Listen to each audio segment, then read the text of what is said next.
ಕಂದಾಯ ಇಲಾಖೆಯ ನಿವೃತ್ತ ಉದ್ಯೋಗಿಯೋರ್ವರು ಉಪಧನ ಪಡೆಯಲು ಹರಸಾಹಸ ಪಡುತ್ತಿದ್ದು, ಕಾರ್ಮಿಕ ನ್ಯಾಯಾಲಯದಲ್ಲಿ ಅವರ ಪರ ತೀರ್ಪು ಬಂದರೂ ಸರ್ಕಾರ ಮತ್ತು ಅಧಿಕಾರಿಗಳು ಸತಾಯಿಸುತ್ತಿರುವುದಾಗಿ ಸುದ್ದಿಗೋಷ್ಠಿಯಲ್ಲಿ ಆರೋಪಿಸಿದ್ದಾರೆ. ಸುಮತಿ ಬಾಯಿ ಸಂತ್ರಸ್ತ ನಿವೃತ್ತ ಉದ್ಯೋಗಿ.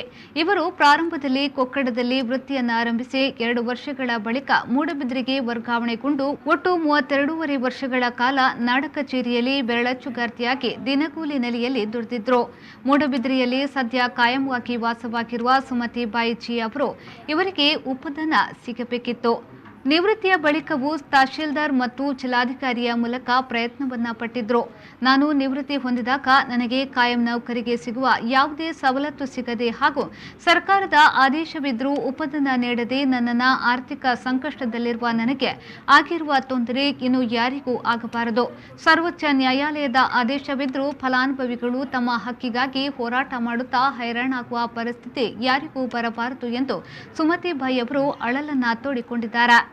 ಉಪಧನ 4,27,280 ರೂಪಾಯಿ ಕೊಡಬೇಕು.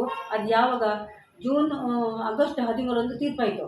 ನಂತರ ಜೂನ್ 1ರಿಂದ ಅದಕ್ಕೆ ಶೇಕಡ 10% ಬಡ್ಡಿ ಸೇರಿಸಿ ಕೊಡಬೇಕು ಅಂತ ಆರ್ಡರ್ ಮಾಡಿದರು.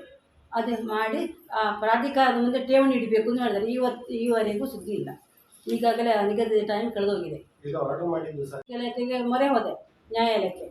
ಅಲ್ಲಿ VS ದೇಶಪಾಂಡೆ ನನ್ನ ಪರವಾಗಿ ವಾದಿಸಿ ಕಾನೂನು ಸಲಹೆ ಕೊಟ್ಟು ನಮಗೆ ಮಾಡಲಿಲ್ಲ. ಅದಕ್ಕೀಗ ಮತ್ತೆ ಕೊಟ್ಟು ಮಾಡಲೇಬೇಕಲ್ಲ. ಒಂದು ಕೋರ್ಟ್ ಆರ್ಡ್ರಿಗೆ ಬೆಲೆ ಇಲ್ಲ ಅಂತಾದರೆ ಮತ್ತೆ ಇನ್ನು ಹೇಗೆ ಹೋಗ್ಲಿ? ಅದಕ್ಕೆ ನಾನು ರಿಪ್ಲೈ ಕೊಡಲಿ, ಅದು ಕೊಡುದಿಲ್ಲ. ಈಗ ಕೋರ್ಟ್ ಆರ್ಡರ್ ಮಾಡಿದೆ, ಸುಪ್ರೀಂ ಕೋರ್ಟ್ ಆರ್ಡರ್ ಮಾಡಿ. ಹಾಗಾದ್ರೆ ನೀವು ನಿಮಗೆ ಮತ್ತೆ ನಮ್ಗೆ ಉಪಕಾರ ಮಾಡ್ತಾರೆ, ಸಹಾಯ ಮಾಡ್ತಾರೆ ಅಂತ ಕೊಕ್ಕಡ ನಂತರ ಇಲ್ಲಿ ಟ್ರಾನ್ಸ್ಫರ್ ಮಾಡಿದೆ. DCP ಇದರ ಪ್ರಕಾರ ಇಲ್ಲಿ ಆಫೀಸ್ ಆಯ್ತಲ್ಲ, ಇಲ್ಲಿ ನಾನು ಟ್ರಾನ್ಸ್ಫರ್ ಕೇಳಿದೆವು, ಕೊಟ್ಟು ನೀವು ರಿಟರ್ನ್ ಆಗುವಾಗ ಕೂಡ ನಾಡಕಚೇರಿಯಾಗಿ ತಾಲೂಕು ಕಚೇರಿ ಆಗಿರಲಿಲ್ಲ. ಇಲ್ಲ ಇಲ್ಲ, ನಾವು ತಹಶೀಲ್ದಾರ್ ಮಂಗಳೂರು ಹಾಗೂ DC ಮೇಲೆ ಅವರು ಆರ್ಡರ್ ಕೊಟ್ಟಿದ್ದಾರೆ ಇದು ಮಾಡಿ ಅಂತ. ನಿಮ್ಮ ಪ್ರಕಾರ ಯಾವ ಕಾರಣಕ್ಕಾಗಿ ಅಷ್ಟು ಸ್ಪೀಡ್ ತಗೊಳ್ತಾ ಇಲ್ಲ ಈ ಪ್ರಕರಣ? ಹೇಳುವುದಿಲ್ಲ, ನಾವು ಅವಕಾಶ ಇರುವುದಿಲ್ಲ. ಹಾಗಾದ್ರೆ ಏನು ಮಾಡಬೇಕು? ಇನ್ನೇನು ಮಾಡಬೇಕು? ಈ ಥರ ಮಾಡಿ ಯಾರು ನಮ್ಮ ಹೈಯರ್ ಆಫೀಸ್ ಲಾಸ್ಟ್ ಒಂದು ಇದು EL ಉಂಟು ಅಂತ ಹೇಳ್ತಿದ್ರು. ಆದರೆ ಅದು ನಾವು EL ಹಾಕಲಿಕ್ಕೆ ನಮಗೂ ಆಸ್ಪದ ಇಲ್ಲ. ಅದು ಉಳಿದವರಿಗೆಲ್ಲ ಸರೆಂಡರ್ ಮಾಡಿದ್ರೆ ಹಣ ಸಿಕ್ಕಿತ್ತು, ನಮ್ಗೆ ಅದೂ ಇಲ್ಲ, ಅದು ಕೊಡ್ತಿರ್ಲಿಲ್ಲ. ನಾನಿಷ್ಟೇ ಹೇಳೋದು, ಹೀಗೆ ನೋಡಿದ್ರೆ ಇದು ಯಾವ ಆಮೇಲೆ ಹಾಗೂ ಸರ್ಕಾರದ ಆದೇಶ ಇದ್ದರೂ ಉಪಧನವೂ ನೀಡದೆ ಆರ್ಥಿಕ ಸಂಕಷ್ಟದಲ್ಲಿ ನನಗೆ ಆಗಿರುವ ತೊಂದರೆಯನ್ನು ಯಾರಿಗೂ ಯಾರಿಗೂ ಆಗೋದು ಉಪಧನ ಕೊಡಬೇಕು, ಗ್ರ್ಯಾಜುಯೇಟ್ ಹೇಳಿ ಉಪಧನ ಸಹ ಕೊಡಬೇಕು, ನಮಗೆ ಕಾಯಂ ಮಾಡಬೇಕು ಅಂತಲೂ ಕೇಳೋದು ನಾವು.